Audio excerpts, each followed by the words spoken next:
બેચરાજી ખાતે મન કી બાતના 132માં એપિસોડ સાથે શિક્ષણ પ્રત્યે અનોખી પ્રેરણા જોવા મળી। ભારત દેશના વડાપ્રધાન નરેન્દ્રભાઈ મોદીના મન કી બાત કાર્યક્રમનું બેચરાજી ખાતે સફળ આયોજન કરવામાં આવ્યું હતું, જેમાં ભાજપ પ્રદેશ અધ્યક્ષ જગદીશ વિશ્વકર્મા ખાસ ઉપસ્થિત રહ્યા હતા। કાર્યક્રમ પૂર્વ બેચરાજી ધામ ખાતે માં બહુચરના દર્શન કરીને ધન્યતા અનુભવી હતી। ત્યારબાદ વલ્લભ ભટ્ટની વાવ ખાતે કાર્યક્રમ નિહાળ્યો હતો। કાર્યક્રમ બાદ યોજાયેલા સ્વાગત સમારંભ દરમિયાન એક અનોખો અને હૃદયસ્પર્શી પ્રસંગ જોવા મળ્યો હતો। બહાર રમતા નાના બાળકોને જોઈ વિશ્વકર્માએ તેમને પ્રેમથી પોતાના પાસે બોલાવડાવ્યા હતા અને સ્વાગત રૂપે મળેલા ચોપડાઓ બાળકોને ભેટ આપ્યા। આ ક્ષણ માત્ર એક સાદી ભેટ નહીં, પરંતુ શિક્ષણ પ્રત્યેનું સંદેશ અને ભવિષ્ય માટેનું પ્રેરણા સ્ત્રોત બની રહી। બાળકોના ચહેરા પર દેખાતી ખુશી અને ઉત્સાહ એ વાતનો સાક્ષી હતો કે નાના પ્રયત્નો પણ મોટો ફેરફાર લાવી શકે છે।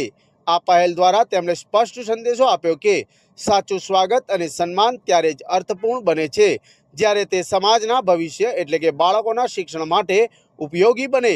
હાજર લોકોએ આ પ્રેરણાદાયી કાર્યને દિલથી વખાણ્યું અને શિક્ષણને પ્રાથમિકતા આપતી આ વિચારધારાને સમાજ માટે એક ઉત્તમ ઉદાહરણ ગણાવ્યું હતું।